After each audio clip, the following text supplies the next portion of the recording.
Ladies and gentlemen, welcome to Na Paralela. Olá, ouvintes! Está começando Na Paralela. Sejam muito bem-vindos ao programa onde o jogo na quadra e os bastidores do tênis correm na mesma linha.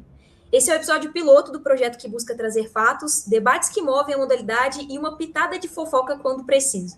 Eu sou a Malu Moura, estudante de jornalismo da UFMG, e hoje eu estou acompanhada de duas grandes fãs da bolinha amarela. Antes de começar, eu gostaria de pedir para que elas se apresentem. Olá, eu sou Carol Vimieiro, jornalista e professora da UFMG. Sou a Vivian Martins, estudante de jornalismo na UFMG. Bom, nesse primeiro bloco a gente vai falar sobre os resultados do Masters 1000 de Cincinnati. E para começar, vamos falar sobre a vitória da Coco Gauff. A top 4 do mundo venceu a compatriota Jéssica Pegula por 2-0, em parciais de 6-2 e 6-4, e conquistou o bicampeonato de Cincinnati. Ela não vencia um título de simples desde outubro de 2025, quando conquistou o WTA 1000 de Wuhan, e voltou a vencer com um bom jogo de saque ao longo da competição. Aos 22 anos, ela já conquistou 12 títulos de simples na carreira e 2 Grand Slams. Ela bateu a Jéssica Pegula em uma partida que durou 1 hora e 14 minutos, uma partida dominada, assim, do início ao fim, ainda quando a Pegula tentava impor o seu ritmo. Esse foi o 10º título em quadras duras. Ela venceu Cincinnati pela primeira vez em 2023 e agora ela soma 4 títulos de nível 1000. Ela se tornou apenas a terceira jogadora da era aberta a conquistar 2 títulos em Cincinnati. Ela se juntou a ninguém menos que Serena Williams, que conquistou em 2014 e 2015, e a Victoria Azarenka, que conquistou em 2013 e 2020. Acho que foi um bom jogo para botar a Coco Gauff no cenário de novo, né? E agora ela continua como o top 4 do mundo, mas está muito perto de conseguir subir no ranking e, quem sabe, ultrapassar a Sabalenka no próximo torneio, caso vença. Sim, foi muito bem, né? A Gauff em Cincinnati. Eu achei que o jogo da final, em particular, né? Foi um pouco desequilibrado, né? Acho que a Pegula não estava muito bem, assim, né? Ela teve em alguns momentos ali que parecia que ela ia entrar no jogo, tanto no primeiro set quanto no segundo set, mas ela não estava num bom dia, assim, né? O que não significa que a Gauff não teve méritos, né? Que a Gauff também, né, historicamente aí, acontece dela de se perder nesses momentos em que, né, a outra jogadora está tentando entregar a partida, não necessariamente ela vai lá e consegue, né, concretizar a coisa, mas não, ela estava muito focada, muito concentrada, fazendo poucas duplas faltas, né, e bem confiante, assim, eu achei ela confiante contra a Pegula. Ela teve, claro, né, um pouco de instabilidade, aí, uns altos e baixos ao longo do torneio, mas acho que assim foi bem na semifinal. Foi um torneio também que ela pareceu estar, como é que eu digo, muito bem no fora de quadra também, né? Assim, vários vídeos muito engraçados dela, né? Parecia estar se sentindo bem no torneio, assim, né? Tá mais relaxada, à vontade, né? Relaxada, e ela claramente joga muito bem quando ela está nesse estado de espírito, assim, né? Então, acho que foi um bom aquecimento aí para o US Open da Coco. E a Coco é uma tenista que ela deixa transparecer muito fácil se ela tá bem ou não, né? Assim, é muito nítido em quadra ver se ela tá tensa, se ela não tá, se ela tá decepcionada com si mesma ou não. E eu acho que nesse torneio ela tava relaxada assim, até porque se você for ver as pessoas que ela jogou nesse torneio, não foram adversárias fáceis. Não. Isso assim, eu acho que eu sei, né, ela é uma tenista que já ganhou Grand Slams, então o Masters 1000 não é o primeiro que ela conquistou, então assim, talvez para alguns pareça que é só mais um título, mas eu acho que no cenário assim que a Coco tá hoje é um título muito importante, principalmente porque, né, o pré-US Open é quadradura, é onde ela domina, mas assim, ela enfrentou a Samsonova na estreia e ela venceu de virada. Né, a Samsonova não é uma jogadora, não é uma tenista ruim e ela venceu de virada, o que não é assim, um comum para Coco, porque ela realmente deixa o mental abalar ela. Depois ela venceu a An Lee, que é uma ótima tenista, norte-americana também, e aí ela venceu por 2-0. Não foi um jogo fácil no segundo set, mas ainda assim ela foi bem, soube lidar com as adversidades. Depois ela venceu a Boskova por 2-0 também. Depois a Kostiuk por 2-0. A Kostiuk que está crescendo na temporada, fez bons jogos, já desbancou tenistas muito boas. Então, assim, fez um bom jogo também, 6-2, 6-2, ganhou tranquilo. Depois ela ganhou da tcheca Sara Benček, que por 2-1 de novo. Então, assim, ao longo da competição ela só perdeu um set. E voltou a sacar bem. Sim, exatamente. E eu falo assim do saque, porque o saque é uma coisa que vem pegando a Coco há mais de um ano, assim, né? Ela contratou o Gabe Macmillan para arrumar o saque dela, porque era uma coisa que realmente estava fazendo ela perder partidas, né? Peguei números aqui que fala de um jogo que ela teve no passado, né? Antes dela contratar o Macmillan. Ela cometeu 23 duplas faltas em uma partida de segunda rodada de Montreal 2025, que é quase o equivalente a um set inteiro. Então, assim, é muita coisa. É uma coisa assim que realmente impacta nos resultados dela. No aberto de Cincinnati do ano passado, né? Que ela venceu esse ano, do ano passado, ela cometeu 16 duplas faltas, que foi contra a Pauline. E aí, quando você pega uma adversária como a Pauline e comete 16 duplas faltas, vai perder, não tem jeito, assim. Cerca de 62 dos 85 pontos da Pauline, quase 72 vieram de erros não forçados. Então, assim, que a Gauff é uma ótima tenista, ninguém tem dúvida. Ela é excelente, assim, 22 anos e já ganhou tudo que ela ganhou. Mas o saque era realmente uma questão que o saque e o mental, né? Assim, quando o mental entra ali, ela realmente deixa dominar o jogo dela.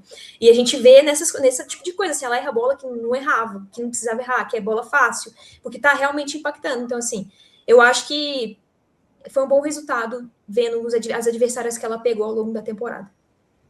E foram jogos bons. Eu tava até esperando um jogo um pouco mais disputado contra a Kostiuk. Eu sinto ali que a Kostiuk não teve espaço para jogar. A Coco Gauff não deixou ela jogar. Não deixou ela jogar. Foi um jogo mais disputado contra a Beylik. Ok, que ela vem num Cincinnati maravilhoso. Ela tirou a Madison Keys, ela tirou a Sabalenka de virada. Mas foi um joguinho ali muito mais disputado do que contra a Kostiuk, que tem Master 1000 esse ano. Então, assim, eu acho que até consertar essa questão do saque, que demorou para consertar. Ela contratou aquele técnico, ninguém acreditou, porque continuou um tempão com o saque realmente um pouco mais comprometido. Agora que a gente está vendo mais resultados, ela fala disso, né? Quando ela recebe o troféu, ela falou disso. Que fez bem para ela também mexer na equipe, que ano passado ela estava num estado muito mais complicado emocionalmente, e que ela está realmente feliz de estar em quadra de volta, assim. Então eu acho que ela tem uma certa vantagem aí com as outras competidoras do topo do ranking para pegar o primeiro. Até porque ela vai voltar para o US Open, que foi o primeiro Grand Slam dela, o primeiro título. Em casa, né? Assim, numa quadra que ela é familiarizada. Ela é E eu acho assim, esse ciclo de quadra dura eu achei muito interessante, assim, porque a vitória da Coco é muito semelhante à vitória da Iga em Toronto. Ambas não venciam um título há quase um ano. Ambas estavam ruins no saque, deixando nitidamente o mental abalar, e aí fizeram um torneio muito bom. Ainda que a Iga tenha, né, caído na semi, ela continua forte, acho que ela vem forte para o US Open, então acho que foi bem interessante esse ciclo de quadradura aí. Sim, acho que as duas chegam fortes para o US Open. Acho que, enfim, Sabalenka anda, né, titubeando aí, né, em momentos chave. Rybakina, acho que chega forte também, mas ela também deu uma baixa, assim, e quadradura. Eu acho que vamos dizer assim, não é que não é a praia dela, mas eu acho que ela chega um pouco menos em alta do que no primeiro semestre. Eu acho que quem chega muito forte mesmo é Iga, Coco e Pegula, que perdeu essa final, mas vem muito bem, assim, né? Com uma regularidade que não dá nem para falar que é nova, porque é isso que marca a trajetória da Pegula, né? Ela é uma jogadora extremamente regular, constante. É muito raro ver um jogo como esse jogo, né? Que ela jogou mal. É muito difícil a gente ver um jogo da Pegula e falar assim, ela jogou mal. Ela perde. E ela perde jogando bem, assim, né? Então, acho que chega também forte aí para o US Open. A Pegula, inclusive, a gente via ela tentando no jogo contra a Coco, né? A Coco dominou o jogo o tempo inteiro, mas no segundo set, assim, ela ainda tentou. E a Coco tava para fechar o jogo. E aí a Pegula quebrou ela. Então, assim, né? Acho que sem dúvida alguma, ela tem pontos muito, muito fortes, porque possam levar ela ao top 1. Eu acho que a Pegula soube pegar ali a falha que sobra do mental da Coco. Porque a Coco chegou a abrir 5-0. E mesmo assim perdeu. Tipo, a Jéssica Pegula chegou ali no 5-2.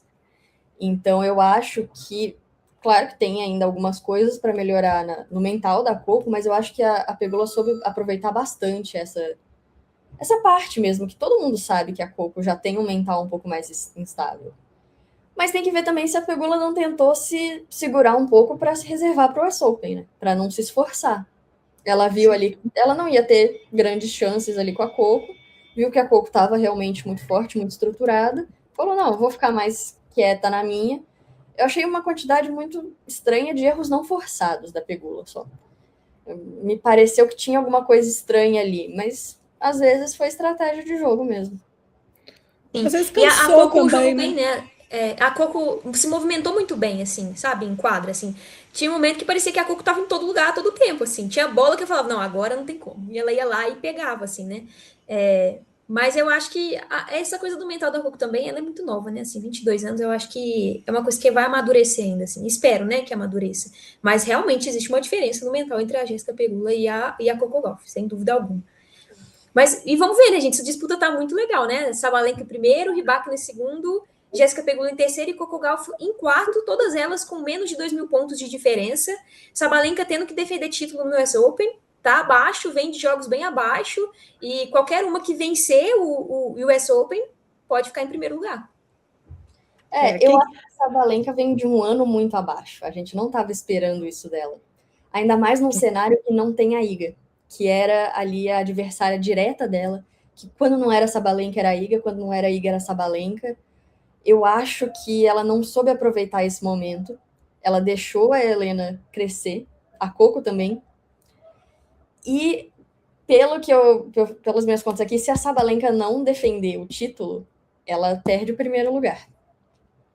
E vai perder. Depende de como as outras forem, né? Assim, eu não acho que ela deixe. Eu acho que a Rybakina chutou a porta um pouco no primeiro semestre, no final do ano passado, assim. Eu digo porque, assim, ela jogou, sim, muito bem, gente. Na Austrália, ela realmente estava muito firme, assim, sabe? Eu acho que tem momentos ali da carreira que a gente vê que essa Sabalenka dá uma titubeada, mas, ao mesmo tempo, poxa, foi difícil. O primeiro semestre, a Rybakina estava... Sim, eu acho que uma coisa ajudou, né? a outra, assim. Eu concordo as duas, assim. Eu acho que tanto a Sabalenka, que baixou realmente muito, assim, baixou demais, e a Rybakina, no primeiro semestre, foi, assim, meteórico. Foi realmente muito boa. Agora ela deu uma baixada, realmente, mas, assim, ela deu uma baixada em comparação ao que ela estava fazendo no primeiro semestre, né? Porque... Sim, sim. Mas quem vocês apostam, gente, no US Open e para ser número 1 ao final do ano? Eu acho que vai dar Helena. Eu acho que vai dar Rybakina. Olha, sei lá, sabe, essas duas competições de quadradura, tanto Montreal quanto tanto Toronto quanto Cincinnati, eu não gostei assim do jogo da Rybakina, ainda que ela tenha alcançado semifinal e final, assim, em Toronto mesmo, ela não fez jogos tão bons. Ela chegou na final, é claro, não tem como tirar mérito disso, mas foram adversárias muito mais fáceis do que a da Iga e com jogos muito mais sofridos do que o da Iga. E aí na final a Iga dominou ela. E agora em Cincinnati, eu também não acho que ela fez grandes jogos contra grandes jogadoras. Então, assim, eu não sei, assim, eu posso estar enganada, mas eu acho que a Coco Gauff, assim, não sei se para terminar o ano, mas para o US Open eu tô apostando bem nela, assim. Ela vai bem em quadradura, tá confiante com Cincinnati. Eu achei que a vitória em Cincinnati, a competição como um todo, assim, deu um gás para ela, e eu tô apostando nela. Eu tô assim, US Open, eu tô bem na pegada de Iga e Coco, assim, tô achando que as duas vão chegar bem. Não sei quem vai levar, mas acho que as duas vão chegar bem. E pro fim do ano eu ainda tô apostando na Rybakina, assim, assim, eu tô achando que... Pro fim do ano eu aposto na Rybakina também, eu acho. Não, assim, pelos jogos da Sabalenka, eu não consigo ver ela se estabilizando até o fim do ano. Não, eu acho que realmente talvez no US Open a gente veja um desempenho melhor da Coco, que talvez não ganhe. Vamos aí abrir essa possibilidade. Talvez não ganhe, talvez só chegue longe.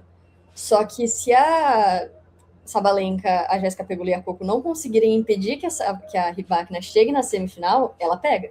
Se elas caírem e a Rybakina continuar, a Rybakina pega primeiro do mundo pelos pontos. Pode não pegar o título. Ela pode cair na semi, pode cair na final, que nem aconteceu agora há pouco. Mas eu acho que vai ser bem complicado. Eu queria ver muito a Jéssica Pegula como primeiro do mundo. Eu queria apostar Também queria. Queria, assim, A verdade é que qualquer uma das três que ficarem em primeiro vai ser a primeira vez estando em primeiro, né? Nenhuma delas nunca alcançou o top 1, então seria muito legal. Tem a Iga também, né? Mas eu acho que mesmo se ela vencer o US Open, ela não consegue ficar em primeiro, eu acho, porque a Sabalenka tá com 8.575 pontos, né? A Iga tá com 4.809. Então, assim, tá muito a diferença atrás. já é maior. Talvez a Andreeva suba bastante a depender do resultado, apesar de vir pipocando um pouco também. Depois que venceu o Grand Slam, deu uma baixada, né? Deu uma relaxada, né? Mas eu queria muito ver Jéssica Pegula como primeira do mundo sem Grand Slam. Como que ia ser essa movimentação para tentar manter? Cara, seria. Eu queria ver, né? muito, mas não estou acreditando muito. Tem o lado do, né? Eu torço, super simpatizo, adoro a JPEG, mas não estou acreditando muito, não. Não porque ela, assim, porque acho que está difícil, né? Acho que a combinação aí de resultados, e ela perdeu um pouquinho de pontos agora, né? Porque não ganhou, então acho que vai ser difícil. Não acho que é impossível, mas acho que é difícil. Tem que pegar uma chave muito boa. Mas a gente vem vendo as zebras também. Ninguém estava colocando muita fé na Bailey, que ela tirou a Sabalenka, ela tirou a Madison Keys. Então pode pegar ela tem um jogo que é difícil para as duas, né? Que ela é canhota, com uma bola com muito topspin. Ela causa ali um certo incômodo, né? Para a Sabalenka e para a Keys, né?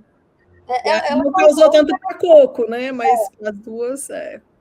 Assistindo o jogo, eu fiquei pensando, tipo, eu acho que o único grande erro dela foi ter insistido no contrapé da Coco. Ela não estava acreditando na movimentação da Coco. Só que ela tentava toda vez e ela sempre perdia a bola. Sim. Eu acho que se tivesse... Eu acho que é uma combinação de estilos ali. Ela tem menos impacto na Coco, justamente porque a Coco se movimenta muito bem.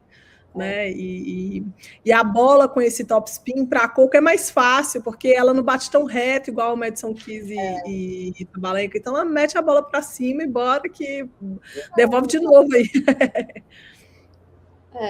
Mas vai ser uma corrida boa. Tá muito disputado, né, gente? Exatamente, tá bem mais disputado que o ranking da ATP, né? Então a gente vai ficar de olho.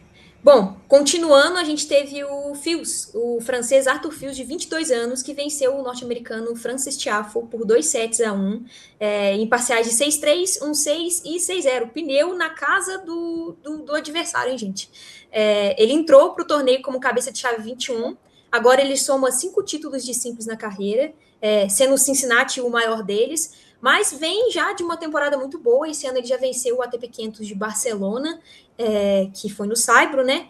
Ele vem de quartas em Montreal contra o Rafael Rodar, semifinal em Madrid contra o Sinner, venceu o Aberto de Barcelona, como eu falei, contra o Rublev por 2-0, fez semifinal em Miami, perdeu para o tcheco Lerreca, e fez quartas em Indian Wells, perdeu para o Zverev, e fez também final no Aberto de Doha, perdeu para o Alcaraz. Mas assim, só para puxar um panorama sobre como ele vem fazendo bons jogos, bons campeonatos, e quando ele só perde realmente quando é um adversário realmente muito bom. Assim, eu falei que Alcaraz, Sinner, Zverev, a gente está falando do top 3, né?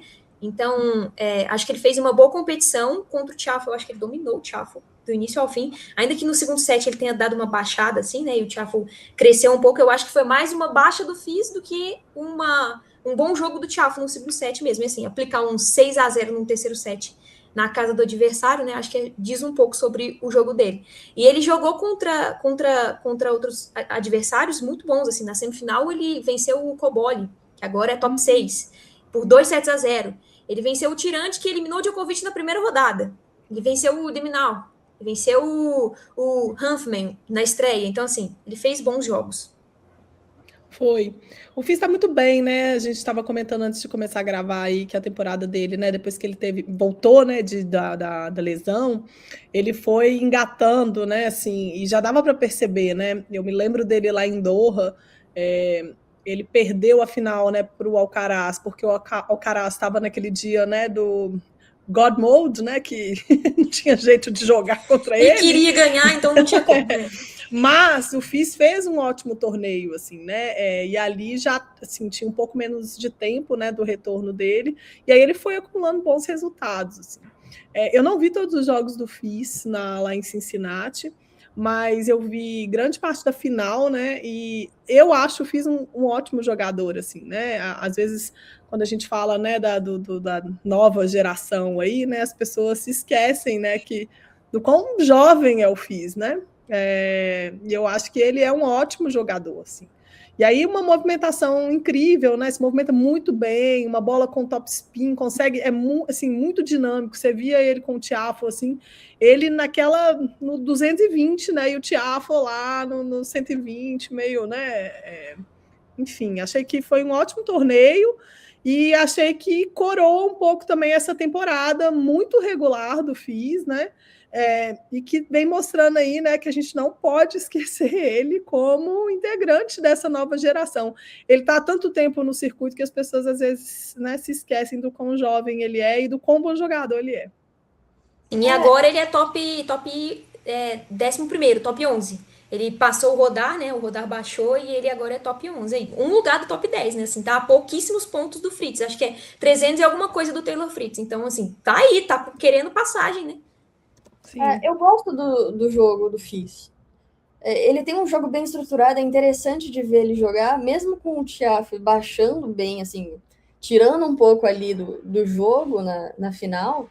Eu acho que foi um jogo interessante de assistir também. Sim, foi. Não foi aquele jogo parado de um apanha, o outro bate, assim, sabe? Não, olha, no terceiro set que foi 6-0, ainda assim foi movimentado, porque teve vários iguais ali nos pontos que o FIS fez. Então, não foi assim. Acho que mais no final do set foi um pouco mais atropelamento, mas os 3 primeiros pontos ali foi para páreo, assim. Então, foi um bom jogo. Foi um bom jogo. O Tiafoe também fez um bom torneio, né? Assim, não sei se vocês chegaram a ver, mas ele jogou contra o Tien, que é um outro jogador da nova geração, que é um excelente jogador, também norte-americano. Jogou contra o Félix Aliassime, que é top 4 do mundo, venceu por 2-0 ele, também é um excelente jogador. Venceu o Musetti, que entrou como cabeça de chave 10. Venceu o Brandon Nakashima, que já fez um bom torneio em Montreal. Então, assim, realmente faltou coroar, né? Assim, ficou no quase de novo, né? O Tiafoe, acho que assim, ao longo da carreira, até o momento, é uma sucessão de quases, mas fez um bom torneio. Acho que pode ser que, né, se manter a confiança em dia e tal, chegue bem para o US Open. É verdade que caíram muitos antes, né? Assim, muitos dos tenistas mais fortes do torneio acabou caindo antes, mas é sobre isso, assim, é sobre saber aproveitar a oportunidade quando ela aparece, né? Então, eu acho que tanto o FIS quanto o Tiafoe soube aproveitar para chegar na final, mas aí o FIS foi soberano, assim, na final, realmente não teve jeito. Eu acho que ele foi superior, ele foi mais inteligente, eu acho, assim, sabe? O jogo dele foi imposto de uma forma muito mais inteligente que o do Tiafoe. Sim. E eu acho que vem de uma geração de jovens tenistas que estão conseguindo se manter. Porque a gente estava vendo um fenômeno de virem muitos tenistas jovens que sumiam no circuito. A gente teve algumas exceções, o Félix, mas assim, a gente via eles aparecendo e a gente, nossa, finalmente um tenista novo ali que pode movimentar, e eles sumiam. Eles baixavam completamente o jogo ali depois de uma certa idade, depois de um certo tempo. E tanto o Tiafoe, que é um pouco mais velho, mas o FIS, o próprio Nakashima, que é até relativamente novo ali, eu acho que eles são uma geração de tenistas que vêm mais estáveis, assim. Claro que eles sofrem bastante com lesão. O Tiafoe, ele saiu de Montreal, né, no meio do jogo. Ele desistiu da partida. Então, assim, eu acho que eles vêm sofrendo muito, talvez um pouco por causa do calendário, vale pensar nisso. Mas eles sabem aproveitar as chances também. As últimas semanas do Nakashima, hein, gente? Jogou muito bem. É impressionante, assim, né? eu também, eu vi, e assim, jogando bem, tá? Eu vi alguns jogos dele. Ele jogou bem. Foi ele que veio para o Rio também, né? Jogou lá o TS e aí, assim, engatou aí várias semanas muito bem, assim. Não, chegou como quem não quer nada, né? Devagarzinho, assim, meio. Ninguém prestou atenção nele e, de repente, 2 excelentes torneios dele. Foi realmente muito bons. O próprio Ben Shelton, que caiu muito cedo em Cincinnati, mas fez uma campanha ótima em Montreal, defendeu o título, muito jovem para defender um título de Master 1000. A gente não estava esperando tanto dele, acho que nesse momento. E vem da geração dos Estados Unidos também. Os Estados Unidos vem dominando um pouco o circuito, tanto no Três feminino... tenistas na final, 3 tenistas.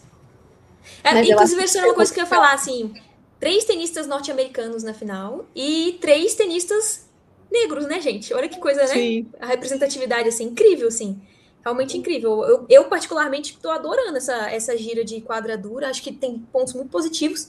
Mas eu queria perguntar para vocês sobre decepções e surpresas para vocês nesse torneio de Ohio, de Cincinnati. Para mim, assim, já vou adiantar que a minha decepção foi o Ben Shelton. Tava apostando minhas fichas nele, porque ele fez um torneio excelente. E o Djokovic, assim, né? Perdeu logo na... Acho que para mim, minhas 3 decepções, assim, Ben Shelton, Djokovic e Sabalenka, assim. Fizeram torneios muito ruins mesmo, assim, esperava muito mais. Acho que eles tinham que ter dado mais, assim, principalmente o Djokovic, se for pensar, porque já tá escolhendo a dedo quais competições ele tá participando, e aí quando ele finalmente vai participar de alguma que não é um Grand Slam, ele perde na estreia pro tirante. Então, assim... A minha grande decepção foi o Djokovic, não vou mentir, não. Eu fiquei levemente decepcionada com a Iga também na semifinal, mas assim, ela chegou na semifinal, né? Então vamos falar de decepção com quem chega na semifinal. E a grande surpresa para mim é bizarro falar isso, mas os brasileiros ganharem de novo, assim, eu acho que foi uma grande surpresa, apesar deles virem de título, mas era assim, nossa, eles ganharam um título, né? E a gente vai falar deles daqui a pouco, mas ganhar novamente, assim, então foi a grande surpresa para mim aí de Cincinnati. E puxando para as duplas, a minha grande decepção foi a Dabrowski com a Krejcikova, que elas fizeram duplas e caíram muito cedo, muito cedo. Eu estava esperando um pouco mais delas. Todo mundo caiu, né, nas duplas femininas, foi uma chave, né, estranha, né? Eu acho que o Djokovic foi realmente uma grande decepção para todo mundo, até porque ele vem de bye na primeira rodada, né? Então ele tem um jogo a menos ali, ele vem de um período de descanso muito grande também. Ele passou mal, ele falou que não era o tempo, mas assim, as condições em Cincinnati, pelo que falaram, né? E já não é de hoje, né? Ano passado também a gente teve muitos problemas, vocês se lembram, né? Que, se não me engano, foi em Cincinnati que o Sinner abandonou a final, né? Com o Alcaraz, que não conseguiu jogar. E teve vários abandonos ano passado. Esse ano eu acho que teve um pouco menos, mas as condições lá muito calor, muito úmido. Muito vento quando não está, né, assim, uma combinação que está sempre difícil de jogar. E o Djokovic, ele tentou apaziguar e falar que não foi, mas para mim foi claramente ele não conseguiu lidar com as condições. Eu também acho. A forma como o físico dele baixou no segundo set, foi assim, no primeiro set ele dominou o jogo, assim, dava para ver que quando ele queria quebrar, ele ia quebrar, e quando ele não queria quebrar, ele não ia. Então, assim, e aí no segundo foi uma virada e ele jogou até o final, né? Então, assim, não chegou a desistir do jogo e jogou até o final, mas baixou de uma forma assustadora para quem estava dominando o jogo.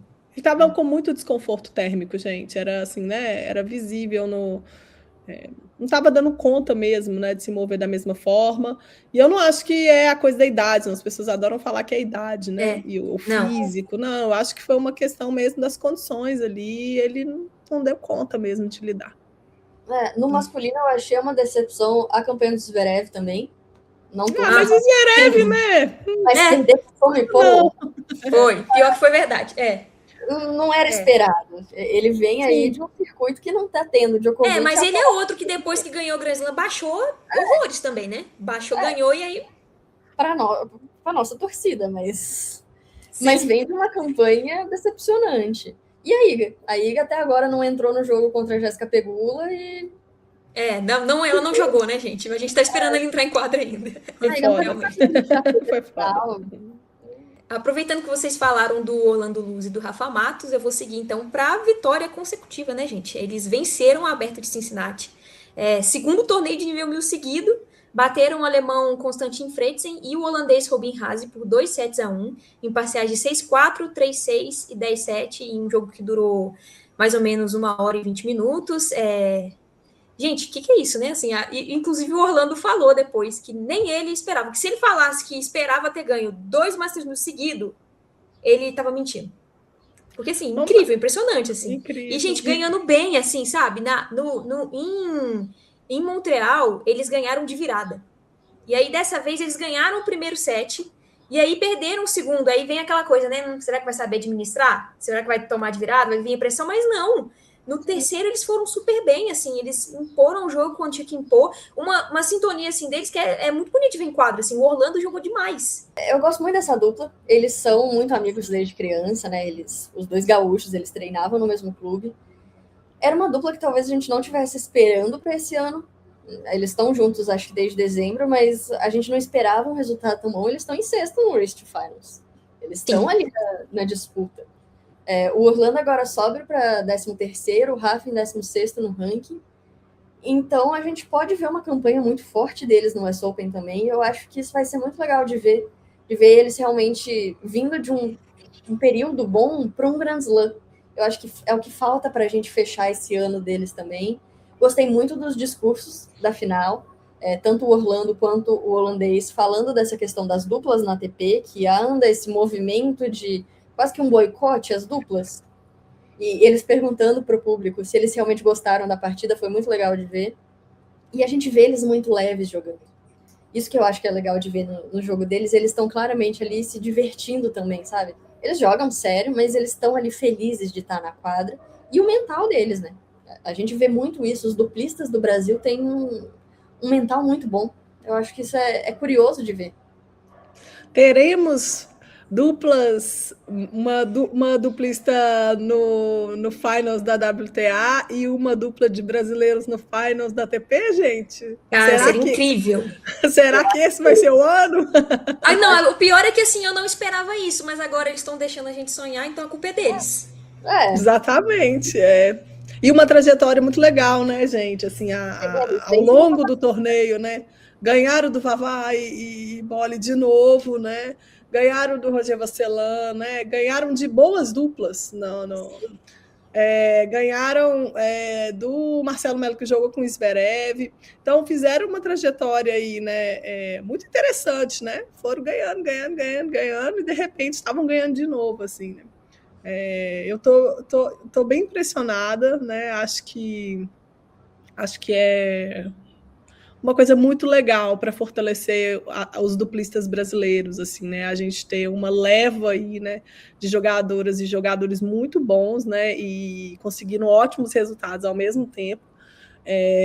Acho que, né, o Brasil estava numa expectativa enorme de quem ia entregar resultados esse ano era o João Fonseca, e quem está entregando são os duplistas, né, que são invisibilizados o tempo inteiro, né, pela ATP, pela WTA, pelos canais que fazem as transmissões, pelas pessoas que fazem os comentários, que frequentemente, né, desvalorizam as duplas, e quem está entregando são eles, né? Luísa teve uma temporada incrível, e aí, né, agora nesse segundo semestre, Rafael Matos e Orlando mostrando que a gente não deve, né, desvalorizar as duplas, não, porque não só é um caminho possível, né, no tênis profissional, como é muito legal a gente ver eles jogando, por exemplo, na quadra principal, como foi a final, assim, né, e o discurso deles foi muito legal mesmo, e foi muito propício para esse momento, né, porque o US Open tem puxado, né, um pouco essa desvalorização com esse formato das duplas mistas, que é incrível, beleza, todo mundo, eu particularmente estou super empolgada com a possibilidade de assistir Serena e Carlitos, mas que também é uma desvalorização, né, para os duplistas, né, efetivamente, assim, né. Então, bem legal.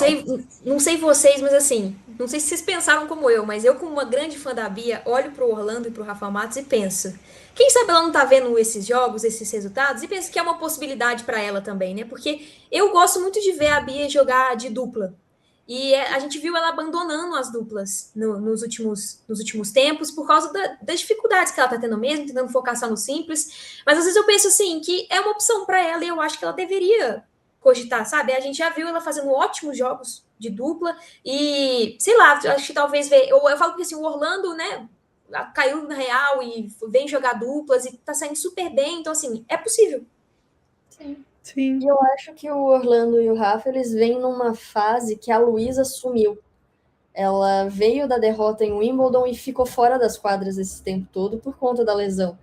Então, não acredito que foi de propósito, mas foi muito curioso ver, assim, a gente meio que perdeu uma duplista por conta da lesão e ver os dois aparecendo na mesma hora, assim. de suprir esse espaço, da gente ver os brasileiros vencendo também.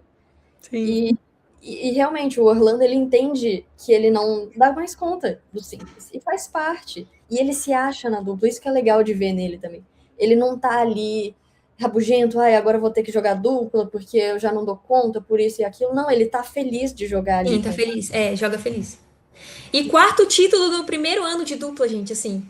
2 títulos Masters 1000, sabe? Excelente, assim, excelente. E acho que, assim, a culpa do que eu vou falar agora é totalmente culpa deles, tá? Porque foi eles que me fizeram crer nisso. Mas, assim, vou pro US Open com expectativas, porque além deles terem ganhado bem, tanto Montreal quanto Cincinnati, eles repetiram apenas uma dupla nessas 2 competições. Foram 5 jogos, né, em Montreal e 5 jogos em Cincinnati. Só repetiram a dupla italiana, o Vavassori e o Bolelli. De resto, foi tudo dupla separadas, duplas diferentes e duplas muito boas. Então, assim, as chances deles pegarem tenistas que eles já pegaram e venceram nos últimos dias é alta. São chances grandes. Então, assim, eu acho que é um torneio que eles podem se sobressair de novo. Assim, final, vencer de novo, é claro que, né, seria ótimo, maravilhoso, mas assim, a gente tá falando de Grand Slam. As coisas são diferentes, realmente. Mas eu acho que é para ficar de olho. Sim. E a dupla italiana que é a dupla, né? A gente sempre viu os italianos. Né? Não é qualquer coisa. Sim. Eu já vi eles jogando assim, né, em loco, né? E eles já vieram, né, no Rio Open, então uma ótima dupla, né? O Vavá, né, a dupla da Sarehane, né, no misto. Então, enfim, eles são ótimos duplistas. A trajetória deles aí do Rafa Matos e do Orlando Plus é realmente muito legal e a gente vai acompanhar aí o US Open para ver o que eles vão fazer agora, né, no Grand Slam. Sim. Bom, gente, a gente vai encerrando esse primeiro bloco, mas não sai daí não, fica aí, porque o próximo papo é bom para quem tem a língua afiada, viu? Até mais.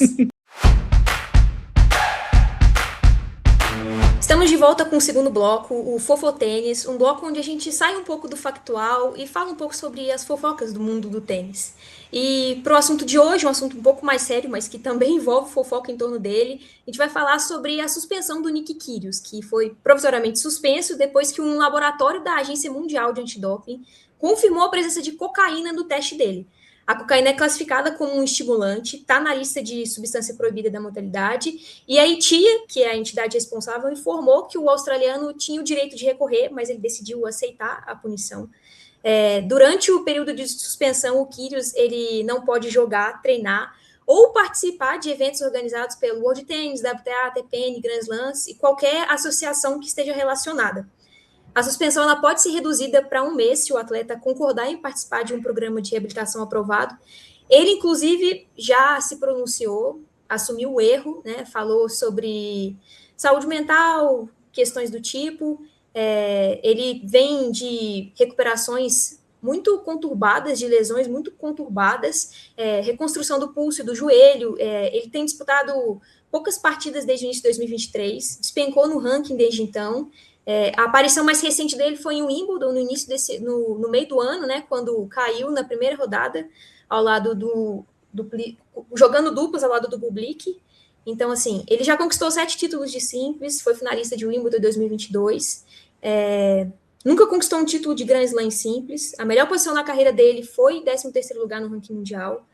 Por duplas, ele já foi campeão no Australian Open, mas está aí, suspenso por um motivo pesado, assim, inclusive, né? Ele que, inclusive, é conhecido por umas polêmicas em relação ao doping, né? O Kyrgios, ele sempre foi uma pessoa polêmica no circuito, né? A gente nunca ouviu o nome dele sem ser relacionado muito a essa polêmica. E eu acho que isso, para além da questão do doping dele e pro pronunciamento que ele faz mesmo, de explicar ali. Ele tenta explicar, ele não se justifica, mas ele dá uma explicação ali, ele fala que para os fãs dele, para a família dele, de que ele vem num momento complicado de saúde mental, e a gente via isso um pouco nele já há algum tempo, há mais de 1 ano, ele vem bem afastado do circuito, toda hora ele, agora eu volto e não volta, eu lesionei de novo. Então a gente vê bastante essa instabilidade, que realmente deixa ele mais vulnerável. Mas eu acho que abre um grande debate para a gente falar tanto da saúde mental quanto de como o doping funciona no tênis. Como que é feita coisa do antidoping e como que a gente trata os tenistas nessa situação que eles são pegos ou não no doping. Então, a gente teve grandes casos de doping recente, do Sinner, da própria Iga, que vem sendo mais repercutidos recentemente, que pegaram punições até que curtas ali, a gente pode debater ou não se foi proporcional ao que aconteceu, mas a gente vem de situações completamente desproporcionais, como da Vondrousova e agora do Kyrgios. Não acho que um mês é o suficiente para uma pessoa que é pega no doping durante um torneio, ele foi pego ali em Maiorca, enquanto a Vondrousova, que só... A gente pode entrar até nessa discussão de recusar o teste, mas ela foi negativada 3 dias depois e pegou 4 anos. Então, eu acho que abre muito esse debate da humanização do atleta. Por que eles estão sendo muito cobrados ou pouco cobrados? E o Kyrgios, ele... É difícil falar muito dele sem falar dessas polêmicas, né? Ele está sempre mandando indiretas para vários tenistas. Pro caso da Simona Halep, que também foi um caso grande de doping. Então, assim, ele se coloca numa posição de hipocrisia, porque ele passou anos criticando os tenistas que são pegos em doping e agora ele foi pego. E uma coisa que eu achei curiosa na declaração dele, ele assume a culpa, né? Ele fala que ele vai ficar exatamente 28 dias fora da rede social. Eu achei esse número estranho. Por que não falar um mês? Por que falar 28 dias, sabe? Por que esse número exato? Me dá uma certa impressão que pode vir coisa aí. Que ele ou vai aprontar alguma, ou vai acontecer alguma coisa. Eu achei muito estranho esse número exato. Eu acho assim, né, Nick Kyrgios, bom, já comentei com vocês, né, eu acompanhei toda a carreira do Nick Kyrgios. O Nick Kyrgios, ele começa a jogar, né, no circuito profissional. Na época eu morava na Austrália, eu morei 5 anos na Austrália, ele aparece justamente nesse momento, assim, né. E para mim ele tem uma trajetória que é a trajetória, né, fiz a analogia aí, né, que ele é o Neymar da Austrália, assim, o que faz com que seja muito difícil para mim ter empatia nesse momento com ele. Assim.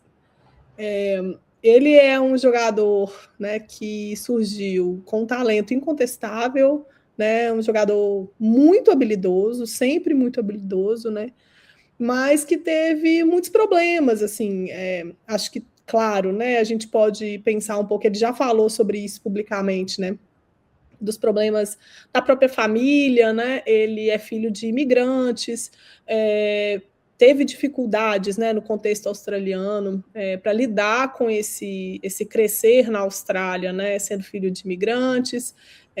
Ele teve muitas dificuldades também com uma certa pressão para ele se tornar profissional no tênis. Ele já falou publicamente também, né, que quando ele era criança ele queria ser jogador de basquete, mas o basquete é uma coisa muito pequena na Austrália, e que ele se sentiu pressionado a se tornar jogador de tênis, mas que era um talento assim, né, visível, né, e enfim, quando surgiu surpreendeu muita gente, porque ganhou do Big Three, né, e fez campanhas muito boas, mas desde que surgiu também demonstra, né, uma dificuldade de um comportamento um pouco mais profissional, e uma dificuldade de respeitar os colegas, que historicamente ele sempre teve, assim, né.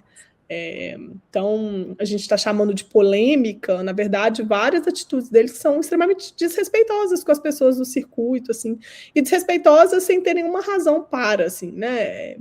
Ele, enfim, historicamente aí falou coisas super desagradáveis sobre o Nadal, sem ter nenhuma razão para ele falar aquilo do Nadal.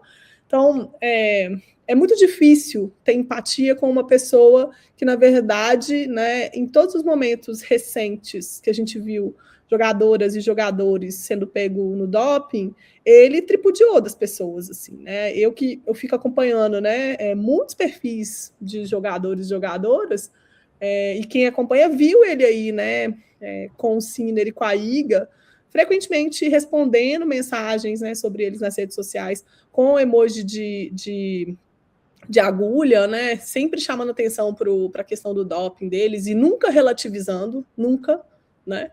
Então, nenhum caso para ele era, né, possível da gente relativizar, mas o dele, a gente tem que ter empatia com a situação de saúde mental dele, Então, assim, quem é que pode ser humanizado para o Nick Kyrgios, né? Ninguém, mas ele a gente precisa humanizar. Assim. Então, eu particularmente tenho dificuldades de ter empatia com a figura, sabe? Porque o histórico dele construiu uma trajetória mesmo em que eu olho e falo, olha, é a sua cara terminar a carreira dessa forma, assim, né? É triste, mas ao mesmo tempo muito sintomático de uma trajetória de um grande talento, né? Mas que, enfim, muitos problemas, né? Pessoais, emocionais, problemas também, com toda sinceridade, né, gente? De como que ele lida com as pessoas, ele desrespeitou-se o tempo inteiro, né? Ele foi, né, esteve envolvido em casos de agressão de mulheres, da ex-namorada, etc. Então, é uma pessoa assim, eu acho uma pessoa deplorável, né?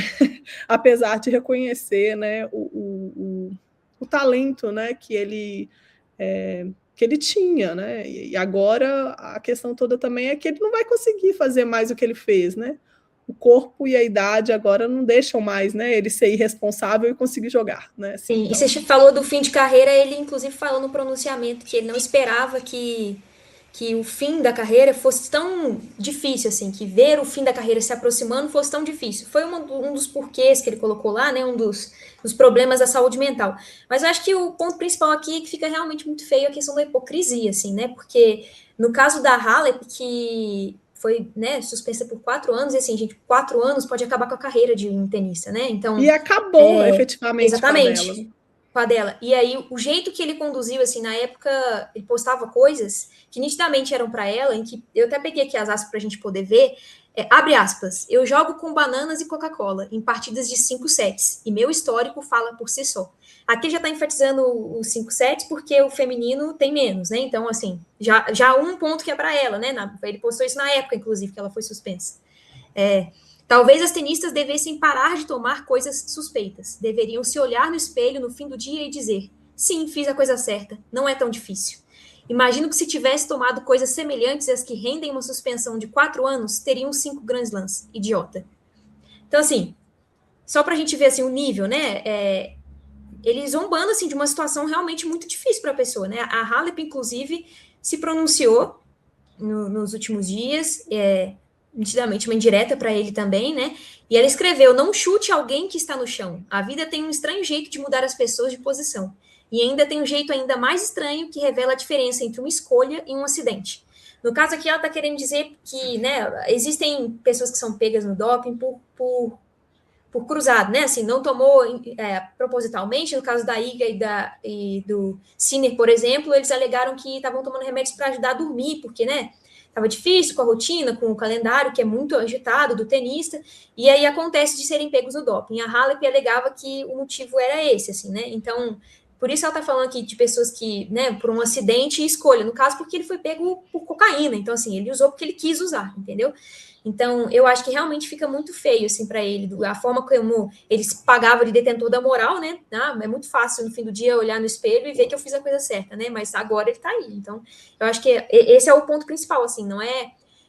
O envolvimento com drogas é realmente um assunto muito pesado, um assunto muito discutido no mundo todo, né? Realmente muito triste, mas se a gente for olhar o passado, né? Assim, o histórico do vilão, sabe aquela coisa? Então, tá aí, assim, ele não fez um bom papel como tenista, como profissional, né? A gente vê, inclusive, muitas vezes os tenistas apoiando os outros, mesmo quando são pegos no doping, porque eles sabem da situação que eles estão vivendo, está todo mundo ali no mesmo barco, né?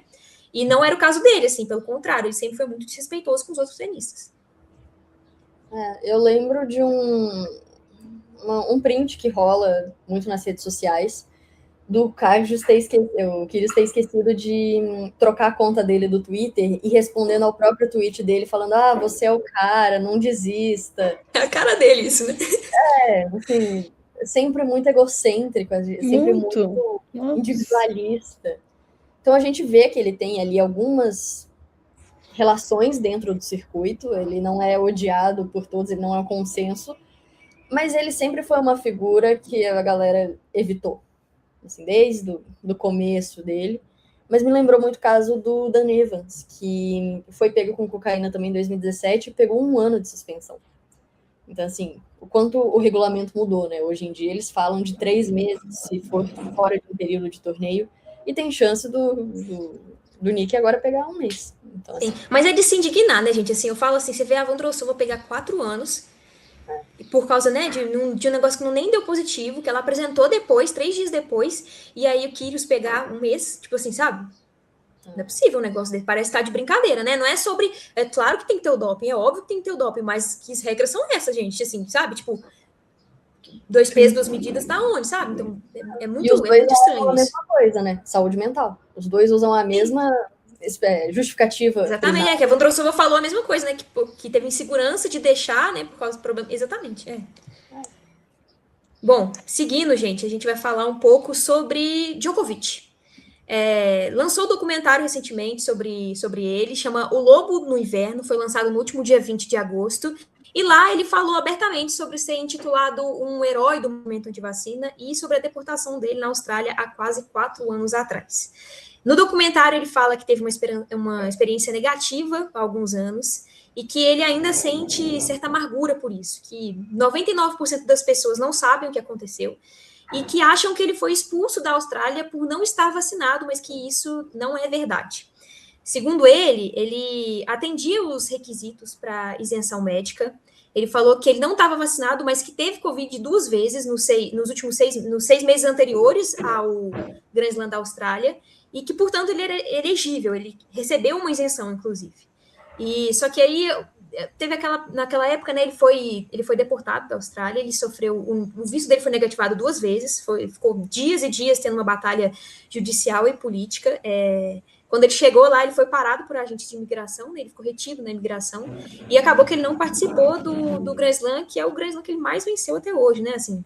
Ele é um ídolo lá, mas ainda assim ele foi banido porque a gente estava vivendo uma situação muito complicada, era a época do Covid, ninguém sabia como as competições iam continuar acontecendo, então, e ele já vinha se mostrando com opiniões muito controversas na época, desde 2020, quando a pandemia começou, e agora ele falou que ele foi transformado em um inimigo, que ele nunca foi a favor ou contra a vacinação, e que o movimento antivacina declarou ele como herói, mas que ele nunca se juntou a movimento nenhum. A questão aqui é que fica meio contraditório, né? Porque na época, a primeira declaração pública dele sobre a vacinação de Covid foi em abril de 2020, né? No início da pandemia.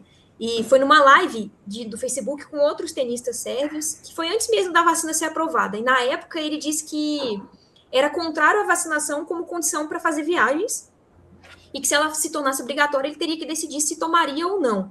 Ele falou que não era especialista no assunto, mas que queria ter a opção de escolher o que era melhor para o próprio corpo. Isso é uma coisa que ele fala com constância, inclusive, né, sobre essa coisa do corpo e tudo mais. E aí, ao longo de 2021 e até o Australian Open 2022, que as coisas ficaram mais públicas, assim, ele falou mais público. Ele chegou a dar uma entrevista à BBC e ele disse que estava disposto a abrir mão de torneios como Roland Garros e o Wimbledon, caso fosse obrigatório a se vacinar. Então, assim, essa postura faz a gente pensar que ele é o quê? Antivacina, certo? Sim, ele se declarou várias vezes que não tomaria vacina. E no momento onde as coisas estavam tão polarizadas, estavam tão inflamadas, como a vacinação estava sendo tão negligenciada, ele falar coisas do tipo, eu acho que é levantar a bandeira, sim, de um lado. E agora, né, quase 4 anos depois, ele vem falar que não é bem assim. Não sei, queria saber a opinião de vocês. Eu acho que para ser antivax você não precisa ter carteirinha de ser membro do movimento, não. Né? Assim, eu, né, novamente, velha, né? Aquelas, né? Eu acabei de comentar, né, que eu morei 5 anos na Austrália e quando o Djokovic foi deportado, eu não estava morando mais na Austrália, mas conheço muito bem como a Austrália leva a sério questões de vigilância sanitária, etc. Sempre conto para as pessoas, né, que durante o meu período lá na Austrália eu não podia levar nada de produto brasileiro, que era tudo parado na hora, né, de entrar lá na Austrália. É um país que você não consegue entrar com nada orgânico, porque eles têm realmente uma preocupação muito grande, assim, né? A gente vai aí, né, enfim, para outros lugares, a gente consegue levar produtos, a gente consegue trazer produtos, né, comida fechada e entrar no Brasil de volta, mas na Austrália é muito difícil mesmo. E aí o fato né, o Djokovic, ele era um cara, né, que ganhou diversas vezes, né, o Australian Open, e nesse contexto da pandemia, ele quis desafiar as autoridades australianas, assim, né? E eu acho que ele não contava com o fato de que elas iriam endurecer para cima dele, assim, né? E que ele não ia conseguir atropelar as regras, né? De um país que ele acreditava que ele talvez tivesse, sabe, carta branca, assim, por ser quem ele é, por ter ganhado tantas vezes o Australian Open. E o fato é que não, né? O fato é que eu acho que, claro, tem uma questão política, né? Naquele contexto de uma, enfim, várias medidas sanitárias sendo tomadas para a gente parar, né, a Covid, o governo australiano não iria, né, deixar essa pessoa entrar, porque ele, de alguma forma, simbolizava sabe, essa seriedade com que eles estavam, né, lidando com a pandemia. Então, sim, é político e, ao mesmo tempo, eu acho que ele tentou desafiar, acreditando que, pelo histórico dele, ele conseguiria, assim, né? E, naquele momento, é simbólico também, que essa pessoa, quer dizer, você pode ser o Djokovic, mas você não vai entrar na Austrália para jogar o Australian Open se você não tiver se vacinado. Então, de novo, para ser antivax, você não precisa ter carteirinha de membro, não, sabe? Todo o discurso dele se alinha com o discurso do movimento antivax, né? Essa ideia de, eu quero ter escolha, né? Eu quero ter escolha no contexto da pandemia significava, né, você achar que tem direito de transmitir o vírus para as outras pessoas, assim. Então, enfim, eu sou uma pessoa que, apesar de tudo que o Djokovic fez no contexto da pandemia, eu sigo assistindo os jogos dele, apesar, entende? Sabe essa coisa assim de, ok, essa pessoa foi deplorável naquele contexto, mas ainda assim reconheço, sabe, a trajetória esportiva dele, o quão foi difícil, né, ele superar, né, Nadal e Federer no contexto do tênis, assim, acho que é uma história muito bonita, assim, mas ao mesmo tempo é muito triste, e toda vez que ele tem, assim, ele não fala muito disso, né, mas agora que ele teve a oportunidade de falar disso, ele tenta se vitimizar, assim, ele não era vítima, ele nunca foi vítima naquela situação, né? Ele que tentou forçar a entrada num lugar que claramente estava falando, olha, aqui você vai ter que se vacinar. E eu acho que é muito disso que você falou de ele confiar mesmo que ele poderia, porque ele postou no Instagram na época, eu vou viajar para a Austrália com uma autorização especial. Ele escreveu isso. E no documentário, a esposa dele fala que aconselhou ele a não fazer isso, porque ela fala que ele deixou escapar e que isso foi um erro, porque pareceu que ele estava se gabando. E realmente, assim, né? Como se ele tivesse acima daquilo. Realmente ele tem uma história incrível no Australian Open, mas a gente tá falando de uma época onde torneios foram cancelados por causa disso. Então, assim, você banir um jogador é menos do que você cancelar um torneio, entendeu? Então, assim, acho que foi um pouco de prepotência.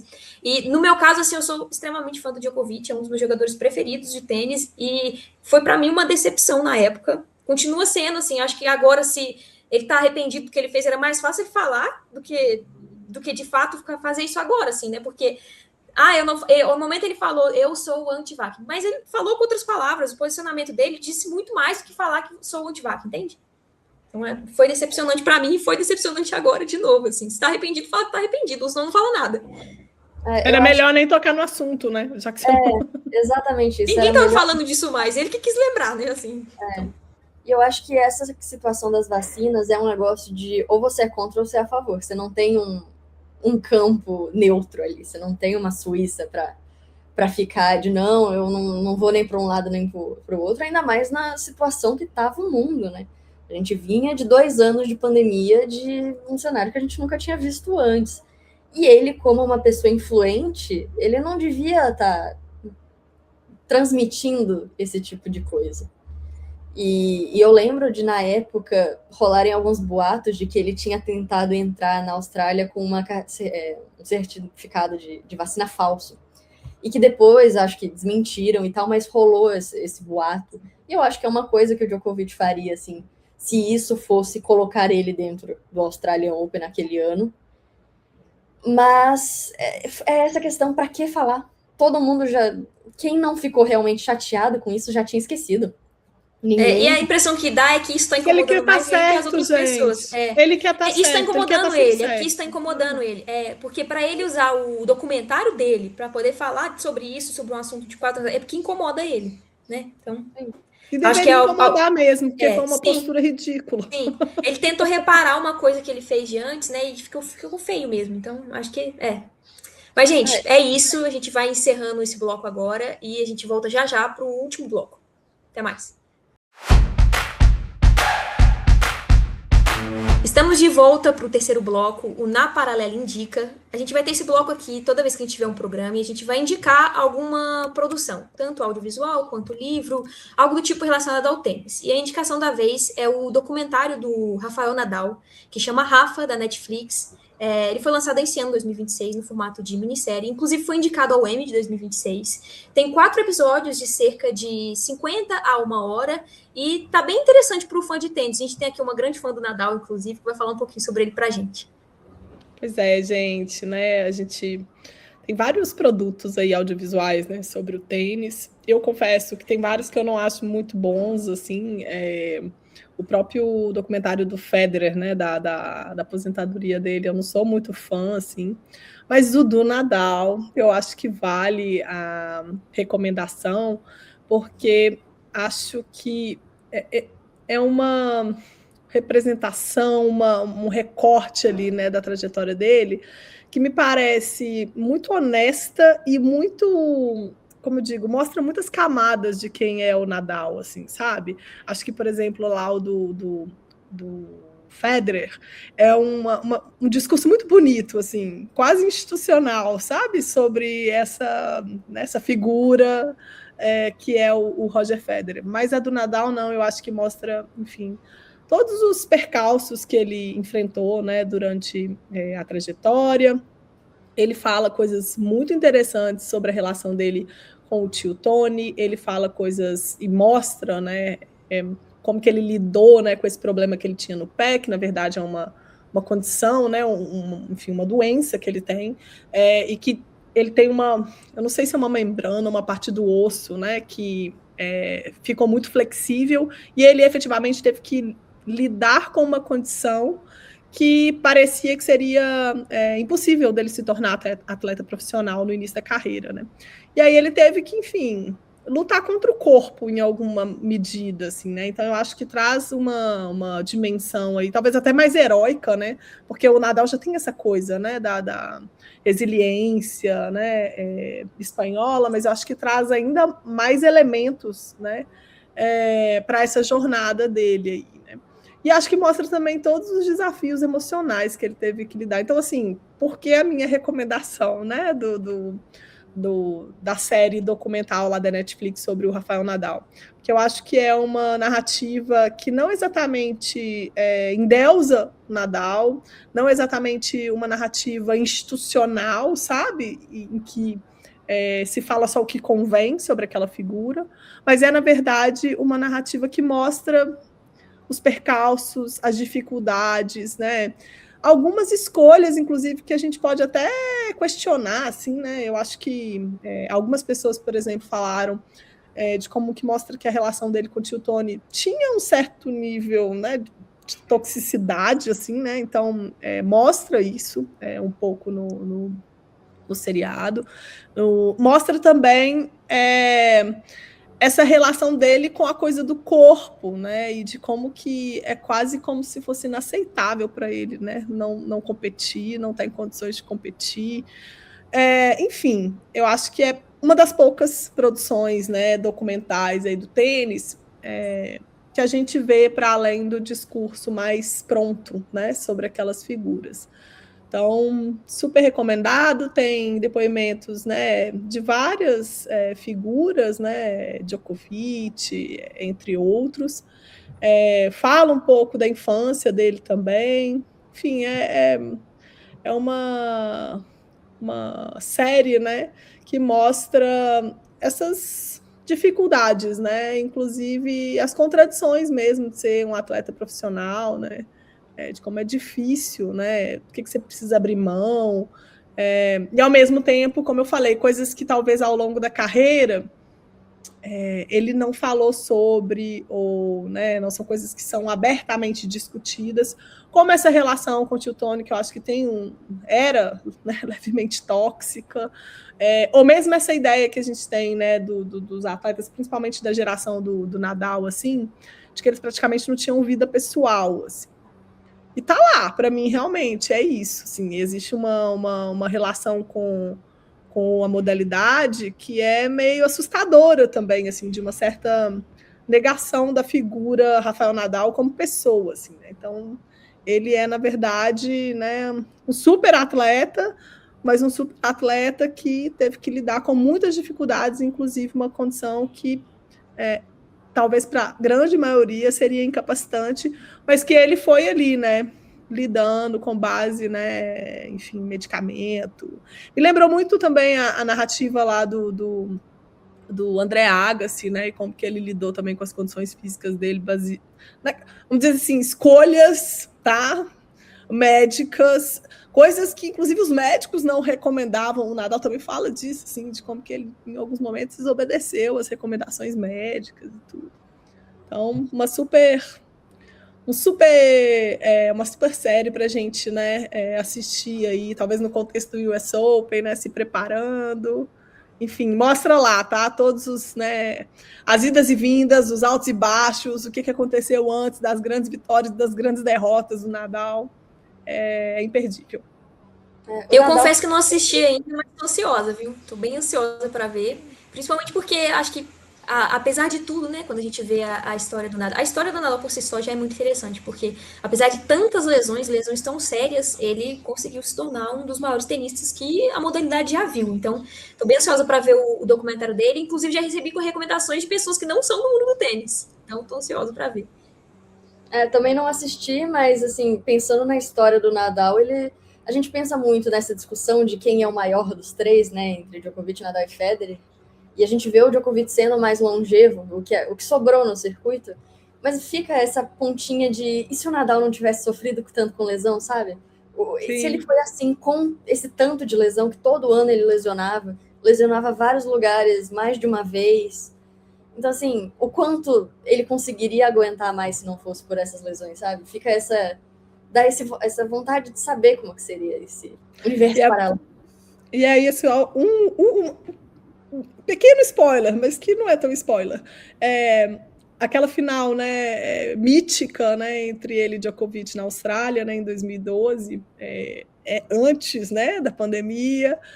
Eu torci para o Djokovic naquela final. Foi uma final que eu assisti ao vivo. Foi uma final que eu estava vivendo na Austrália na época. Mas, assim, a partir da série, eu repensei, assim, e eu fiquei pensando muito assim, nossa, será que não era para ter sido do Nadal, assim, sabe? Porque a hora que a pessoa vai contando, né, tudo, você vai, de alguma forma, tendo empatia com a situação que ele viveu naquele momento, assim, né?